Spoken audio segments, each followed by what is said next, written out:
Dit zijn de jinnigste bewegende beelden van Mata Hari die het bekend binnen. Begin 20e eeuw makke in Parijs. Toch is net heel wis dat zij het ik is.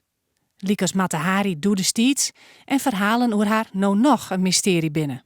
Maar dit is wel echt. Een document dat het deervonnis van Mata Hari in beskreun is. Het Fries Museum had het kriegen en stelt het nou tentoon.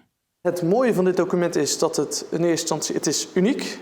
Het is authentiek, wat natuurlijk ook erg belangrijk is. En ze is veroordeeld door de Fransen wegens spionage voor de Duitsers tijdens de Eerste Wereldoorlog. En je kan hier heel mooi zien de straf die daarop stond.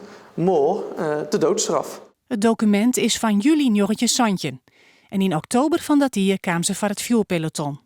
Het document komt uit het juridisch archief in Frankrijk.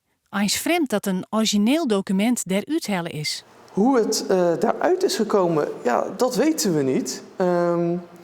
De anonieme schenker die heeft dit in Frankrijk op de kop weten te tikken ergens.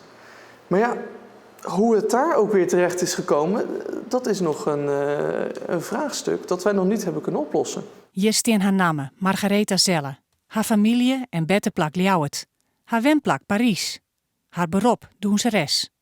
Dat ze trouwt en skieren wie. De straf die het militair gerechtshof, het Conseil de Guerre, uitsprutsen had. Mort, de deerstraf. Dat ze schuldig vonden is aan spionage en het jan van informatie aan de vijand in tijd van oorlog.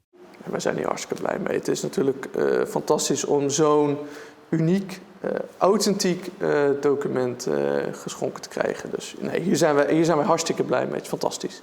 Jest het. Dit is het deervonnis.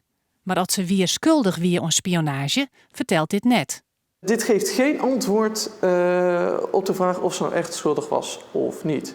Voor de Fransen toentertijd was ze schuldig. En dit document bewijst dat. In 2000 100 jaar na haar deer zullen de militaire archieven in Parijs openen worden. Mogelijk wordt dan meer bekend. Wie de Ljouwerter doenseres spionnen voor de Duitsers.